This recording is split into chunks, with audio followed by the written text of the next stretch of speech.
So, John, welcome. Thank you for joining me for this really important conversation. Yes, I mean, I'm personally a wildlife carer. I'm a member of WIRES. Well, just recently I was an authorised person, but I believe we've been reinstated. But yeah, so I'm a wildlife carer. I've been doing it since about 2017 or 18. And we mainly concentrate on macropods. Uh, as Sarah said, the reason that we want to get a bit of information out and try and get change happening within the organisation. Uh, there's lots and lots and lots of issues that we could talk about, but our main focus at the moment is to get members to vote and vote for change because we feel that what's been going on is just not really acceptable. Certainly disrespectful to most members in the way that they carried out the what they did with changing to become a company and registering a constitution that had been voted down 3 times by members, and then blackmailing members with an email where they were forced to either sign or accept the Constitution B, which is the one that the board had proposed, or risk not risk losing their membership, which also entailed, possible the animals that they may have had in care may have been confiscated, euthanized. These questions were asked at the time, and WISE were not forthcoming in giving clear information on what would happen to their animals. So what we saw was, quite a lot of people did sign that acceptance, even though they didn't agree with what was going on. Well, it was They definitely under duress, right? exactly under duress, under fear of what may happen to their animals. So you know, and then when it went through and the members that would not sign it, they stood their ground, would not sign it, but a lot of them sent in letters um, saying that they would become members, which is part of the constitution. We could send a letter in requesting renewal of membership, but the board and senior management took it upon themselves to create this position of authorised persons, whereby we were basically kicked out of the organisation that we had been in for years. But they allowed us to care for the animals, but they took away just about all our rights, all the voting rights. You couldn't be on any positions, no BMC positions you weren't supposed to be on. You couldn't be a WSC rep, anything like that. So, And just to uh, be clear, John, that was roughly 1,000 members. yes, that was, yeah, I think it's between 900 and 1,000. I haven't got the exact numbers, Yeah. but that's a fair percentage of the members that were in WIRES. I think possibly it was around 3,000 odd members. Well, you take 1,000, there's a third gone. It might Yep. have been a bit more than 3,000. I'm not 100% sure on the numbers, but it's somewhere around those figures. Mm. Um, and what they also did was uh, these members that became authorised persons, which in the constitutions there isn't a provision to create an authorised person.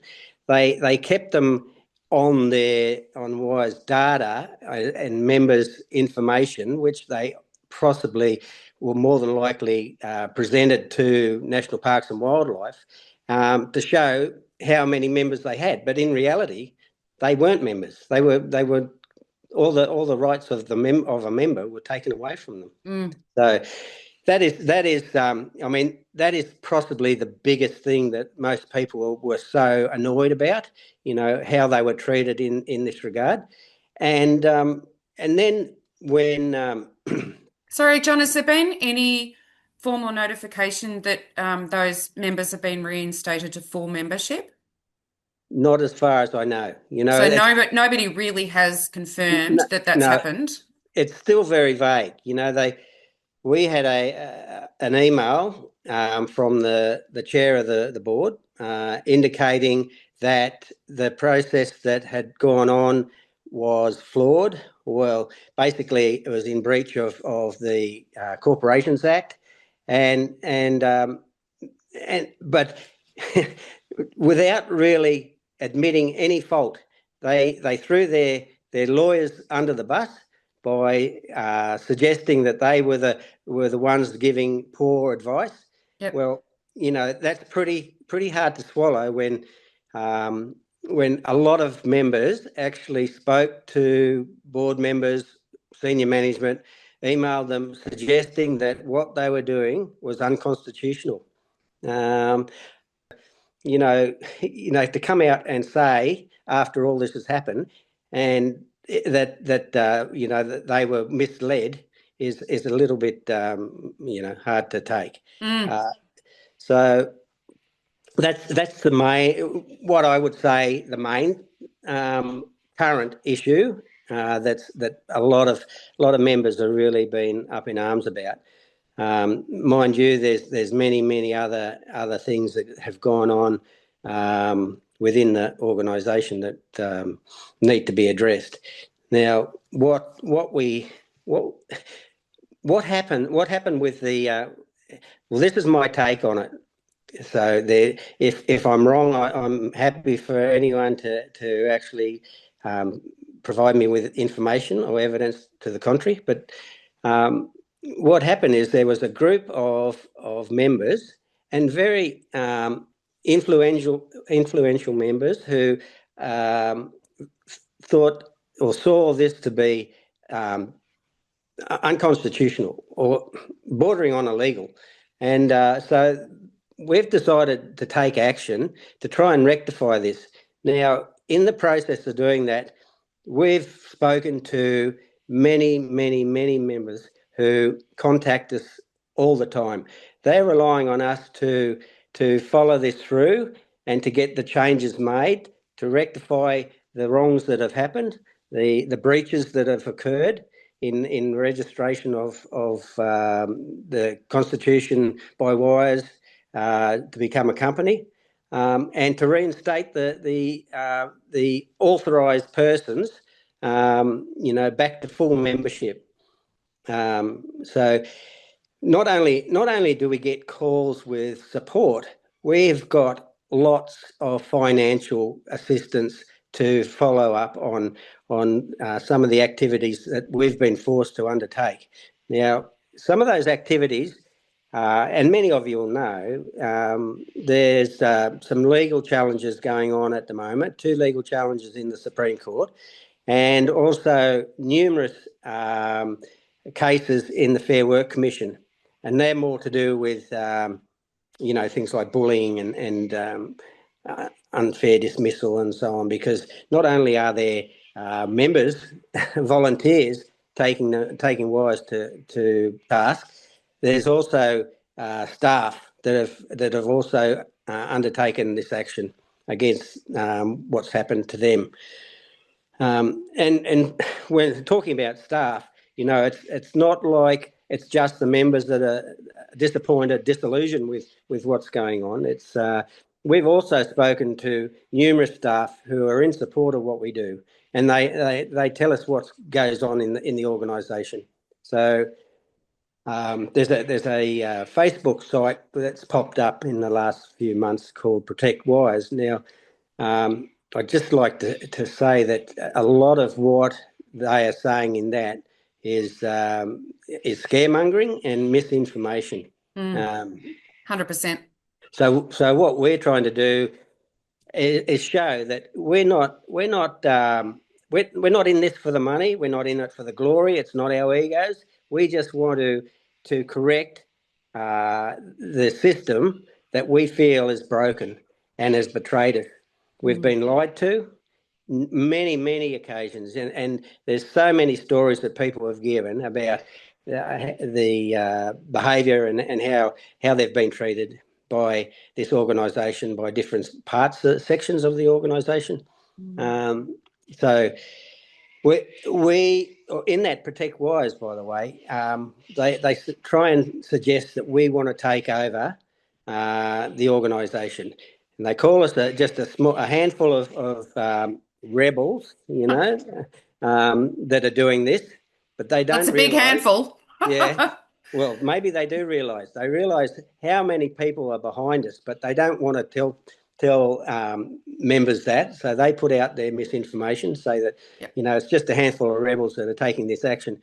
But if the members look back to when they had to sign that email to accept, something that was voted down by members, Three constitutionally, times. yeah, constitutionally voted down, and how we were treated at the time and afterwards. That in itself is enough to for members to take action and try and remove. At this stage, it's four board directors of the board, who we feel are the main instigators in a lot of this activity. So, yeah, and like I can go on and talk about many other things that need to be addressed. I think the lack of support and the total absence of communication is a huge one because, people are constantly writing to head office, and not getting a response, nor are they getting, any sort of contact which is initiated by head office to explain what's going on or rectify anything. They're Yeah, simply doing nothing. And that's the frustrating thing. and And that is that's one of the biggest things that needs to change. You need to have transparency and open communication and direct lines of communication if you have any issues. None of that's been addressed. it's typical of how we feel that they treat their members. They in the past, there's been we haven't been allowed to communicate between different branches.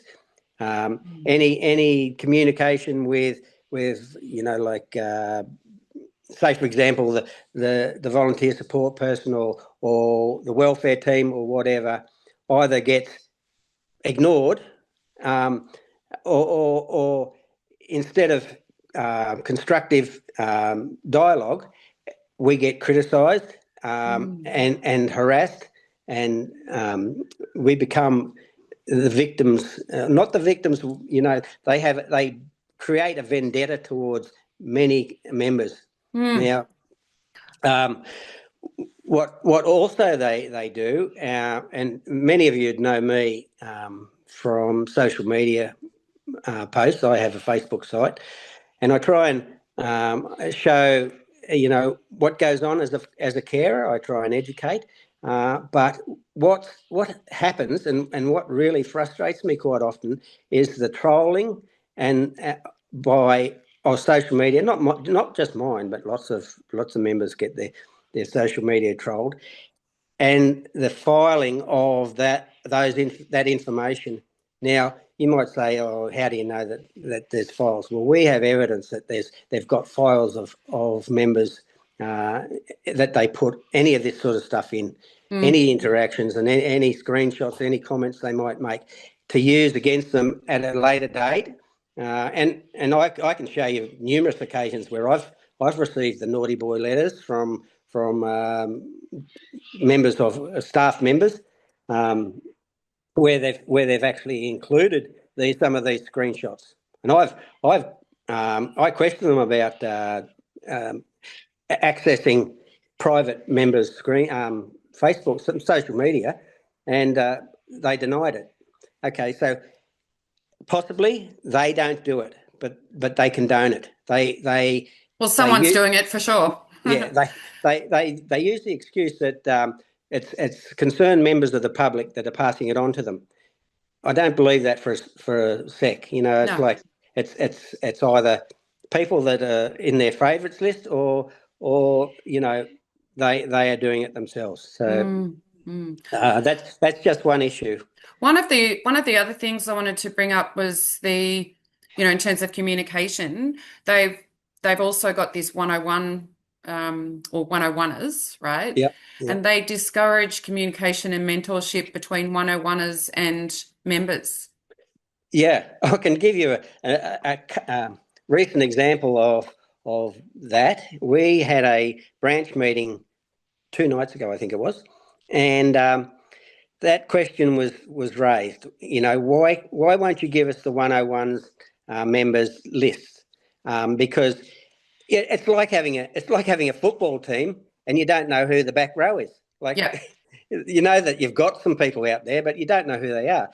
So surely communication between full members, 101ers, main streeters even, is a positive, and it's a necessary thing.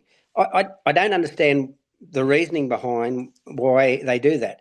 We brought this up, and again, again they try and brush it under the I rug. think that's a really important thing moving forward, that one of the aims would be to encourage collaboration and communication and really bring everyone into the community and and stop isolating people, which seems to Yeah. have been what they've been doing for years, deliberately. Well, one of the arguments that we put forward the other night was, if 101ers were allowed to communicate with carers, the volunteers who are full members, then they're more likely to be engaged, and they're more likely to do the additional training to become full members.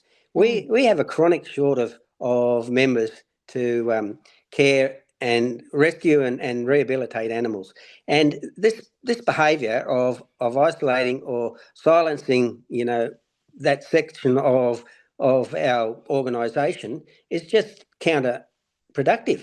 Well, it It's is like, because it doesn't encourage education and learning and yeah, experience either. Like to encourage people to join from being 101ers to being full members, yeah, once they apply, surely they're going to learn a whole lot faster if they're able to connect with experienced carers and rescuers who yeah, are exactly. able to share their knowledge. And well, in our particular case, we run a hub where we actually give new carers, or any carers, and not just from Wires, but from any organisation that is actually wants to access what we've got, if we've got it at the time. We give pouches and medical supplies and so on. So they need to know that there is people out there that are willing to mentor them. Yeah, They're amazing. willing to take their phone calls in the evening or whenever if they've got a problem, about a rescue or pickup or whatever. But Mm. yeah, so it's definitely something that should be addressed. Yeah. One of the other things that obviously has been a big concern, and most people would now be aware of Tracy Dodds and what happened to her. Yeah. There's a huge feeling of vulnerability and fear over who's going to be next in that sort of scenario. Are you able to talk about your experience? Um, yes, I can. In regards to Tracy Dodds, I'm not going to comment No. on the whether it was right or wrong. But what I will say is that the procedure that should have been followed and is set out in the Constitution, or what they should have done was actually, if Wires thought there was an issue regarding care of an animal, taking it to the RSPCA at the first instance is not the way it should have gone. It Mm. should have been, spoken to the person, suggest taking to the vet, get mentors, training, whatever was required. Mm. Now this has cost Tracy a lot of money and a lot of emotional hurt. And the thing is that so many members found this to be so abhorrent that that this could happen to them at the drop of the hat. This would happen to them, and I can tell you now that it will happen under the current regime, because I have Well, it has happened since too, just like to say. We know of more cases exactly now. I know the CEO has actually said, and it's recorded, that she would do it all again. So if under the same circumstances, she would do it again. So obviously, haven't learned anything Mm. from the backlash that members had about this particular instance. Mm. Um, can I, before I go on to maybe talk about our situation as far as Yep. inspections and so on, one of the other main things that was members were so annoyed about was in 2023 there was a member satisfaction survey commissioned. Now, what happened with that is that a lot of people put forward their suggestions, their um, concerns, and forcefully, I might add, quite often. Now, we were told as members that by the end of that year, by the end of 2023, we would receive a report about what that survey had. What we found though, that was just lies. Well, they may have intended to, but because the survey was so damning about what was going on, I think that they were either too embarrassed or too worried to actually let members know the results of that survey. Mm. And came the end of that year, nothing. We received nothing. So therefore, they were just lying. The other thing is, after early in the next year, we received an email from the chair, and that in that email, the chair basically sugarcoated it and said they've been listening. They've taken note of what members are saying, and they're taking action. And part of the action that they said they were going to take was increase staffing levels. Now, for goodness sake, that's not what we wanted, and they know it. And increasing staffing levels, in my opinion, and in the opinion of many members, is not how or not what we wanted. We didn't want more welfare team members, who incidentally the majority are ex-RSPCA, Mm. who are ex inspectors. We don't want that. We don't want to be treated like criminals by an organisation we volunteer for. And the other thing is, we don't want more volunteer support people if they're going to be anything like the current one. So and apart from that, if you look at the financials between 2023 and 2024, over about $7.5 million was spent on staffing expenses, and about 2.5 roughly was spent on consultants. Now, that's $10 million out of the funds, the donated funds, more than likely from the public, which could have gone. I understand that you've got to have some staff, and I understand staffing expenses, and I understand you possibly need to get some consultants, but that level is just unsustainable. Mm. Um, and and you know what has it given us over the last year? It's only been more conflict.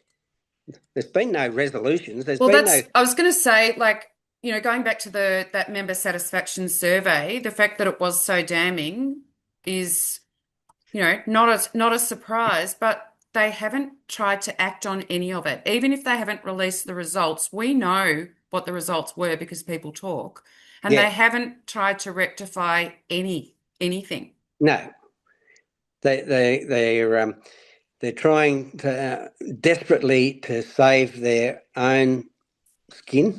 Yeah. And if nothing else, too, like you know, they seem to, with the ex-RSPCA officers who have been brought in, they're, it's like they're not WISE is not an enforcement agency, but they're taking on that role.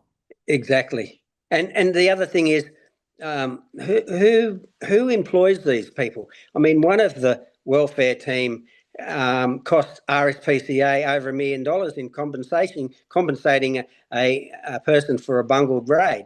Now, is that something that, Wires, is that the calibre of person Wires needs to employ to look after us? I don't think so.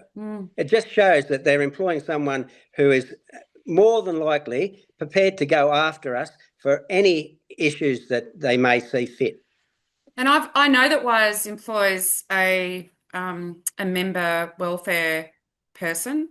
There's only, I believe is there more than one or just one Oh, still? I don't know. I believe there's four or I so. think I heard that there was four recently, but I am not aware of one single member who's received a call at any point just to ask them how they are or what they need. This Exactly. includes during the fires at the start of 2020 and surrounds. But like you would think that members would be getting regular or relatively regular or some sort of, Yeah. call or message at some point to say, are you okay? Is there anything you need? How can we support you? Like there's just none of that. Yeah. Rather than the flaky, glossy PR info that sometimes we receive. Now, what we would suggest, if there is change, that possibly they should look at, instead of having people who are out to try and get evidence to try and attack us, we need vets employed. Mm, So you know, we could get rid of 4 welfare team members and employ 2 vets, and members, carers could ring them up and discuss health issues with them. Positive information. yeah. What we get.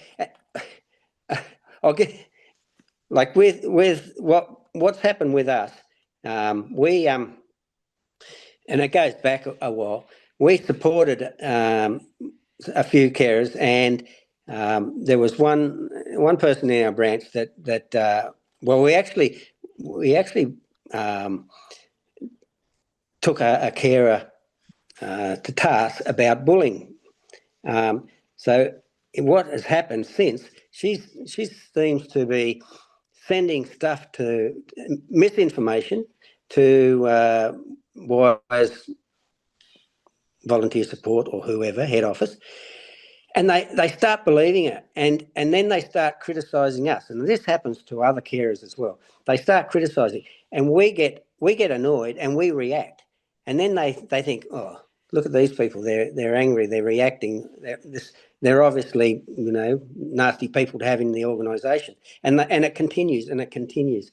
I've sent I've sent several letters, one in particular to the board, telling them that this sort of behaviour needed to be nipped in the bud Mm. because it will only continue and expand. And that's exactly what's happened. They did nothing. They did nothing.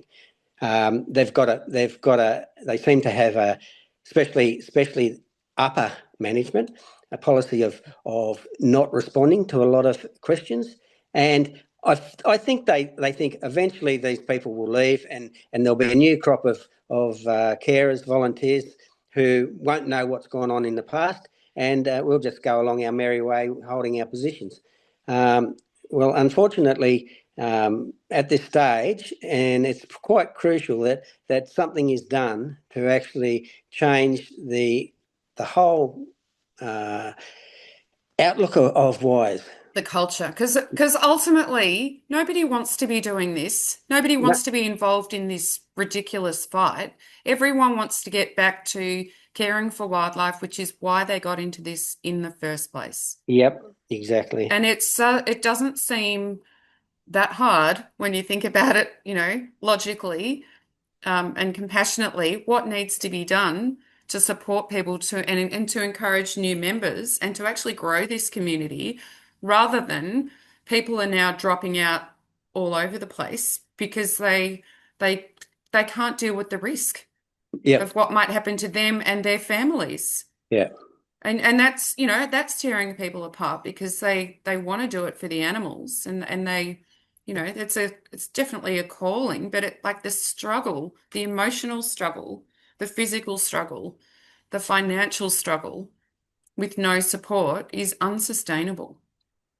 Yeah. The uh, one of the other issues that has been, an annoyance to many of the volunteers and members is the way after the bushfires when Wires got a windfall from donations around $100 million, the way that the funds have been distributed, or in a lot of cases not distributed, like you would think, if you had $100 million, you could set up all your volunteers, give them new enclosures. Even see, one of the things that I find strange is that they won't give an enclosure, quite often won't give an enclosure unless you've got an animal in care. But someone is not going to take an animal in care unless they've got the correct facilities. Yeah. It's the catch-22, but it's something that they had the opportunity to address, and fix up all the enclosures. Another thing, like. I'd just like to say that was all suggested to Leanne Taylor back at the start of 2022, just going around asking what people need and facilitating that, obviously with Yeah, checks and balances in place, yeah. but none of that has happened either. What also they don't do, which I think is a shame, they don't tend to ask their members who have a lot of knowledge about different aspects of caring and rescuing, Mm. for their advice. If you can share your story of recent events with Yeah. wires attempting to enter your property. Okay. So the situation we found ourselves um, in about August, September of 2024, I think, we had unfortunately a couple of young Joeys succumb to cryptosporidium. Now, we believe that there may have been an infected Joey come into our care, and because little Joey's quite often in quite close contact, that spread. Now, cryptosporidium is a waterborne parasite, I believe, and we isolated our little Joeys. They weren't anywhere near our big enclosures where our larger animals are. And then, so we had about 4 or 5, I think, die from this. And then in December, I think it was, we had another kangaroo that Diane took to the vet, and it had a blindness. They didn't do any tests. They basically said it was coxy. Well, we never had coxy here before, and they didn't do tests to confirm it. So, but having that information, we had the welfare team start, because let's face it, we are targeted by them. Any excuse to go after us, we feel that that's what they do. Mm. Although they'll deny it and they'll say that we're only in it for the welfare of the team, of the animals and all this stuff. You get all that crap, but Mm-hmm. yeah. So 4 months after the little Joeys died, and this larger animal, they said had another issue, which they tried to relate to the same issue as the little Joeys. They said that they needed to come and do a welfare I was going to say raid, but it's an Inspection. inspection to create a health management plan. Okay, so that's fair enough. We had no problem with that, except we had a problem with letting the welfare team in, knowing their past history, and we felt that they were only coming to gain more evidence, or to gain any evidence that what we were doing may be something that they could follow further. So we actually wrote to them, and we wrote to them four times or so. We wrote to them to say that we would let the wires vet on if it was to create a health plan. We wanted someone who was qualified, so we were allowing the wires vet. We also were allowing the any a staff member from National Parks and Wildlife, and we also said and gave them information of local wildlife vets in our region who were permitted to come and do the inspection. Anyway, they hounded us. They sent us screenshots of database entries. And by the way, this is another issue. With your database entries, just make sure you only put the basic information that is required. Don't put anything else, because they will scour through, and they did it with us. Diane had a comment when she went to the vet, and she was after some drugs or whatever it was to see whether she could get something. Anyway, she didn't get it, and she just put a comment in, did not issue antibiotics, I think it was. Anyway, and so they came back at us and said, why didn't you issue the antibiotics that the vets gave you? You know, that wasn't what she said. She said that antibiotics weren't given or supplied. Yeah. So, I mean, that's just an example. But apart from that, they tried and tried and tried. And then they wanted to come 2 days, on numerous occasions, but they wanted to come 2 days before Christmas, when we had temperatures of around 40 degrees. We'd been in a dry period for numerous months, and as I said before, the cause of the young joeys was 4 months ago. The deaths of the joeys was 4 months ago, and it's from a parasite that is a waterborne parasite, and so we'd had like months of dry weather. So this parasite probably would not even be around. I actually did phone the welfare team and spoke to one of the staff members there. And I had a few questions to ask her, regarding, because I wanted to know. And that person's ex-RSPCA, right? Yep. Yes. Yep.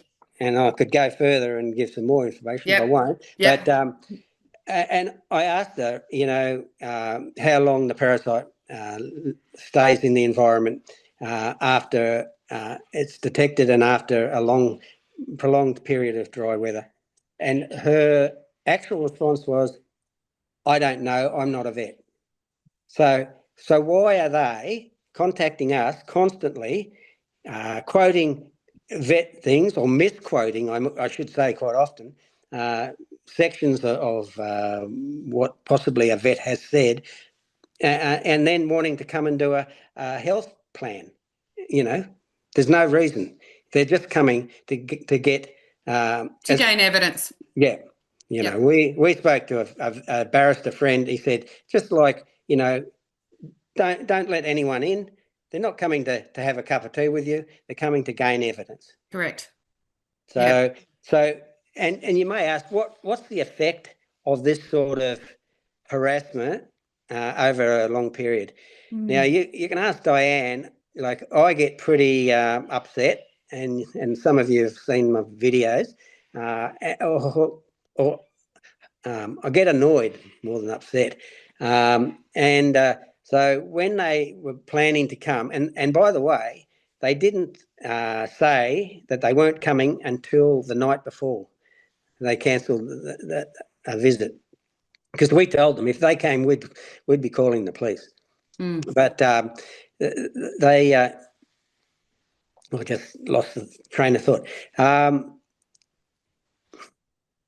Would have to edit that one. It's okay.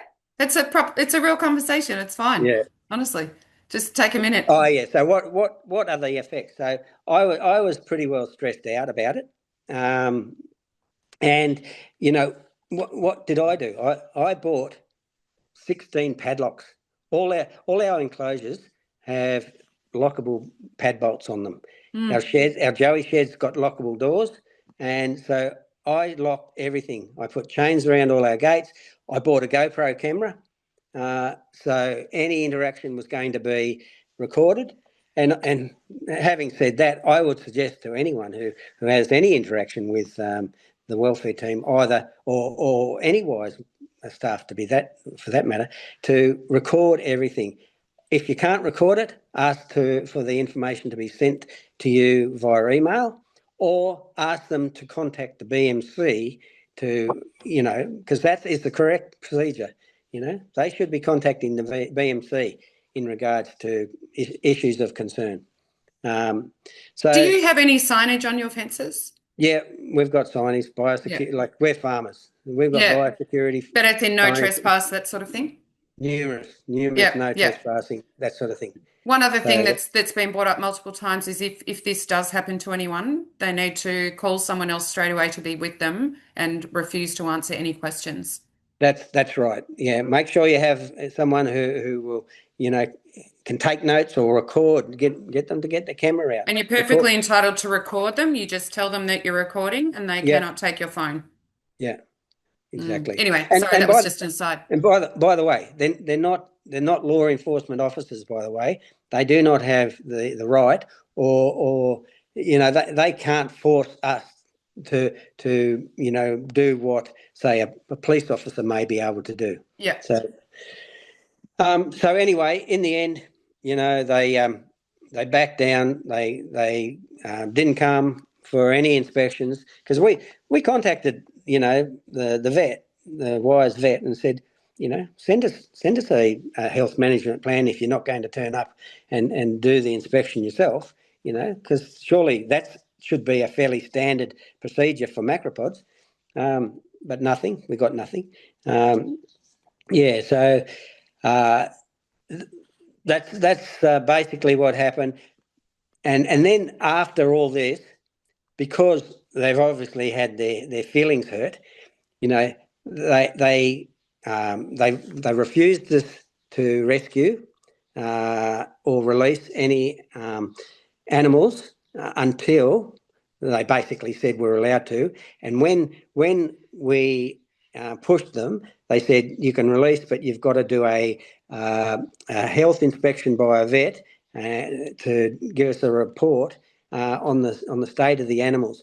Well, in actual fact, we work closely with the Charles Sturt University on numerous projects that they do, and quite often our animals are actually they're health checked constantly. So that wasn't an issue. But the thing is, that is targeting one. No other carers are forced to do this. The situation where there was a health problem was actually like 7-8 months ago now, and so therefore, and we've had no further outbreaks. We've got young Joeys at the moment. Not one has been sick. So it's just an example of how they target and treat members. Yeah, absolutely. Yeah, it's Yeah. crazy. Well, why don't we move on to, like, hypothetically, if the vote goes the way that it needs to go to institute this change, Yeah. what do you see happening from there? Well, if the 4 directors are removed, my understanding is that there will be some interim directors put in place until, I think it's the AGM, where directors will be new directors will be voted in or Do you know nominated. when that AGM is? Is that No, I'm not sure. Some of the other people who are more up to speed with it can give you that information. But the thing is, Wise is trying to tell members that what we're doing is trying to take over the organisation. That which is is not the completely case. false? Yeah. It's completely false, because if new directors are put in, we have no say in how those directors, what they will do. We hope that they'll follow, the thoughts that we have put forward and how we want things to happen, or we would like as members change to happen. But we have no say. That is up to them. And we have no control over. We won't have any control over the funds. We won't have any control over. We won't have the influence of any new directors. So misinformation, scared tactics, to try and say that what we're doing is going to be detrimental. They even said that it's going to cost a heap of money. Well, I can tell you what's cost a heap of money. Supreme Court action. Yeah, the legal team that Wires have employed on several legal teams. One they've thrown under the bus, as I mentioned earlier. Yep. Now imagine how much that cost when all the changing to become a company was going through, and the many hours of legal consultation, no doubt, and document preparation and all that sort of thing. Yeah. And now they've got a whole new team of legal people trying to discredit and argue what we feel is not what they are doing is not according to our constitution. We need to act as per our constitution. We need to change what they've done. We need to get people back on board. We need to get more collaboration between members. We need to get stop this negative, vindictive behaviour that so many of us have come to see. This isn't a new thing either. I must say that about 12 years ago there was a movement very similar to what's going on. Members being dissatisfied with the activity of staff. Back then it was an organisation. It wasn't changing to a company, but there was a Facebook or a website, I think, called Reform Wires. Reform Wires, that's it. Yep. Mm-hmm. And a lot of that information was still up on the web, but similar to what's happening now.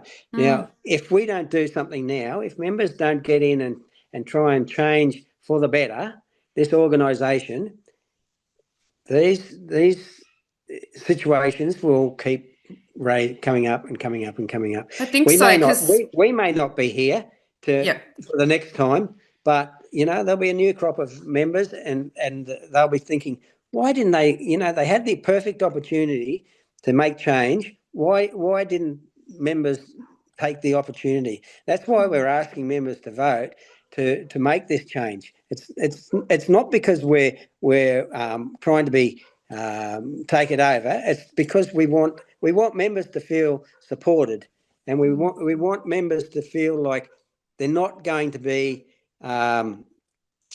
taken to court or harassed or be part of the unfair distribution of funds. The other thing is, we don't want any more lives lost over this, and we know that that's happened. Right. That's one of the biggest tragedies that it gets to people to that extent. And to be honest, as someone who speaks to many carers, a lot of carers are very fragile, and they love the animals. That's what they want to do. They don't want to be harassed. So, I mean, what we are doing, we are not just doing it for ourselves. We're doing it for all those members who are relying on us to get this passed, get this through. Yeah. Because we understand that, a lot of people are sick of the politics and the argument, but if you guys don't do this now, this is your only opportunity really to turn things around and create a really positive organisation, or get back to a really cohesive, positive organisation. Yeah. Because the precedent has been set to go in the other direction, and that's pretty dangerous potentially, and to the detriment of wildlife rescue, not only in New South Wales, but across the country. Yeah. So this is a much bigger picture than just this. We're not naive enough to think that everything will be absolutely rosy when this happens. Yep. There's still going to be procedures that need to be followed when there's conflict, and but it needs to be done fairly and it needs to be done swiftly. You And there know needs to be an avenue for conflict resolution because to exactly. this point there has been none, despite everyone trying, which Yeah, is how we end up in the Supreme Court and with yeah. Fair Work. I applied for a shooter's license um, a couple of years ago, and I had a letter from the volunteer support person who basically was saying that I was not suitable to become a shooter. She doubted whether I would follow the rules being the firearms license requirements. Now, when I put in my application, because I'm a farmer, I've actually been shooting all my life, but mainly, putting euthanizing stock and that sort of thing. And I've been euthanizing wildlife as far as rescuing with wires is concerned as well, not with a firearms, I might add. Um, and some in the questions they ask you when you apply, are you going, do you think you'll be able to handle the pressure or the stress and so on? Well, I've done it all my life, so I haven't succumbed to any of that yet. And experiences, well, I gave experiences of my history with firearms, but yet she still insisted that I was not suitable. I've already got a firearms license. I'm a primary producer. I've got a primary producer's firearms license. The thing is, you've got to get the endorsement, you've got to actually get your organisation to endorse you. So that's why I was going through WISE. I actually did the firearms by the euthanasia by firearms training with Wildcare. Now, Wildcare, just give you an indication of the difference between Wildcare's costing and Wire's costing. Now, I'm not 100% certain, but it'll be somewhere in the ballpark. Wires, if you haven't got a license yet, I think it's in around the $600 to do that, get your license and do the training. And if you've got your license and you're just doing the training, it's around the $400 mark. This is the figures from Wildcare. But on that form, which is saying that I've done the course, it says the qualification complies with the New South Wales Wildlife Council firearms safety test and agreed with the National Parks and Wildlife and the New South Wales Police. Now, the fees associated with Wildcare members are free. Other group members, a new shooter is $29.50. This was in 24, I believe, 2024. A other group refresher is $14.50, and vets, clinic staff, and New South Wales emergency personnel are no fee. That is a huge, huge difference. That's a Now, crazy Wires will difference. not accept their training. They like why if the police are going to accept it and if the New South Wales Wildlife Council is going to accept it, why then should Wires prevent us from becoming shooters because we haven't done their particular course? Not only did I do the course, but we've got manuals. We've got two here. One is assessing macropods and wombats for rescue or euthanasia by firearm, and the other one is euthanasia by firearm.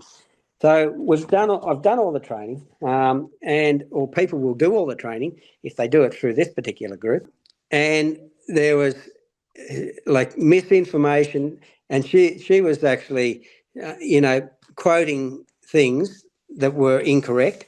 That was one of her reasons, And the other reason was she didn't believe that I would comply with the requirements of having a firearm.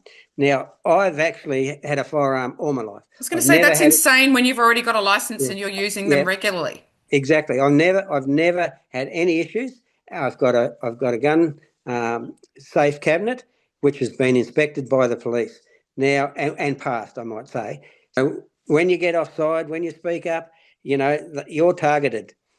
She's gone back into, I mentioned about the files. She's gone back into files before she actually was even on the staff, dragged out screenshots and so on, and emailed me with copies like of these screenshots. Mm. I mean, that's apart from anything, and I've had screenshots of my own personal social media being sent to me, because I've said something that they've disagreed with. Usually, it's the volunteer support person.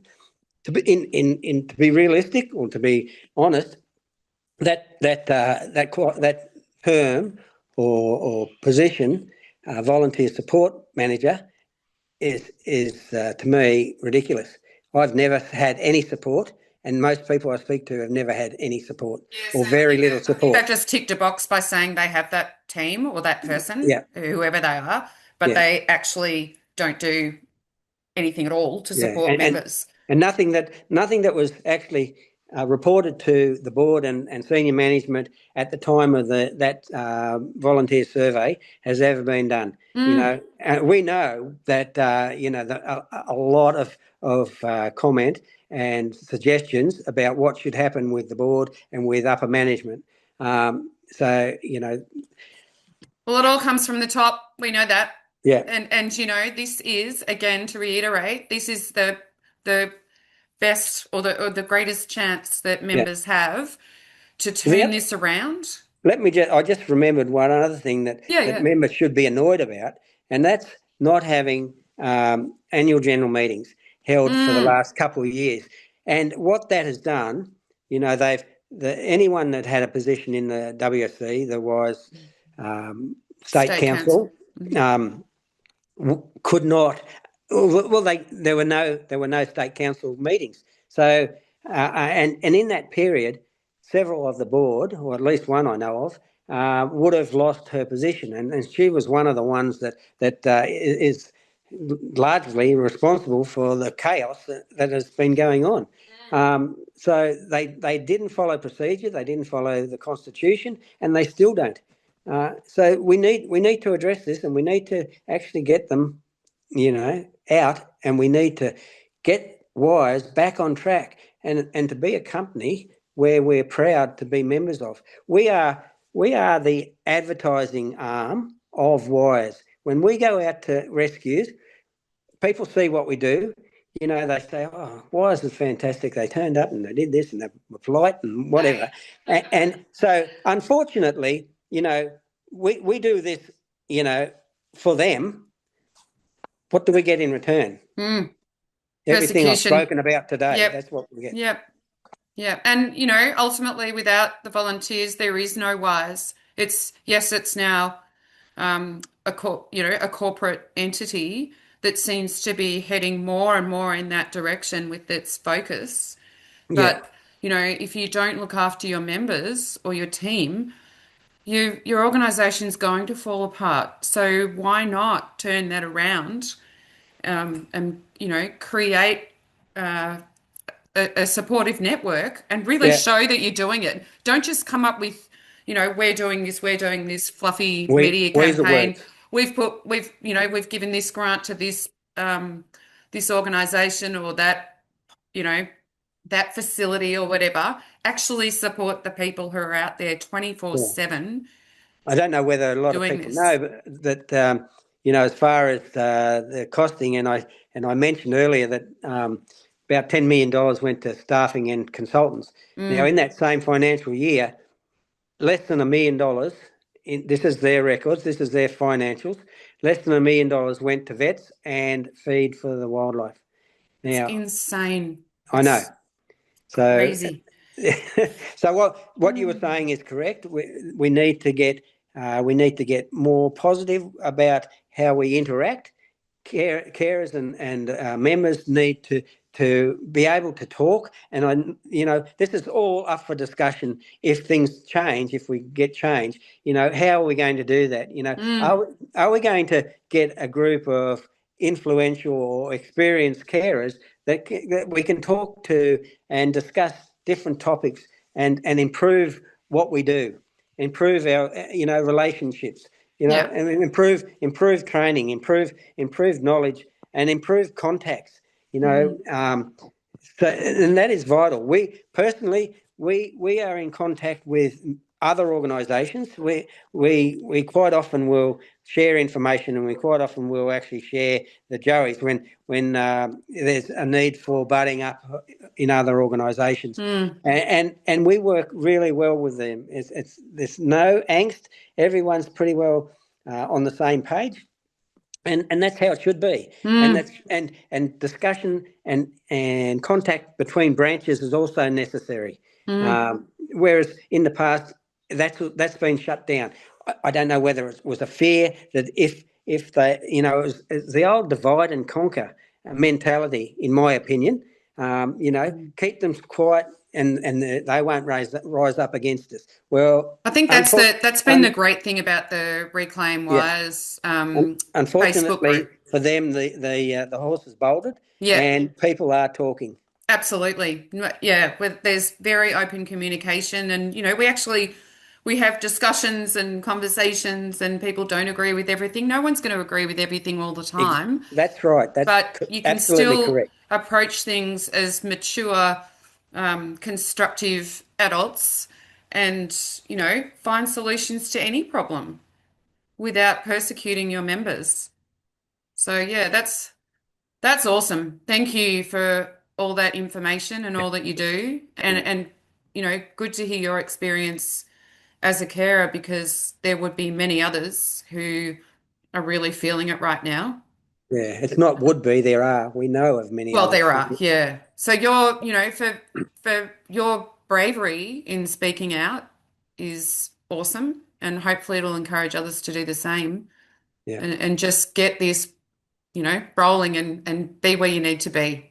Yeah, the fear that many actually have about losing their membership or being criticised or for speaking out is founded. It's like it's something that is real and it's possible. I mean, what I've done today and what I do in my own personal social media could also get me under. Oh, it could get me kicked out, Mm. but that's the. I'm not going to be silenced, and Mm. neither are these other brave members who are fighting for all members. I think that's another really important point too, for people to know that they can speak out now because, we've got your back Yeah, and you have the support now of a group who won't let this go. yeah. They're not going to kick Um, everyone out. That's the floodgates are open, and we yeah. saw that. We saw that when we actually first started to talk, when people came out of the woodwork and they were being a little bit bolder in what they were saying. Yeah. Mind you, I wouldn't be surprised if their files on members are bursting to the seams because of they would have had people in there screenshotting and Oh, their little icons on their computer, on their home pages must be yeah. overflowing. Yeah, Anyway, but this is the jokes sort of aside. behaviour we need to actually address. Yeah. Okay, thank you, Sarah, Awesome. for actually putting this on, and let's hope that anyone listening will think about what's going on and how they've been treated, and what is the possibility of change. Absolutely.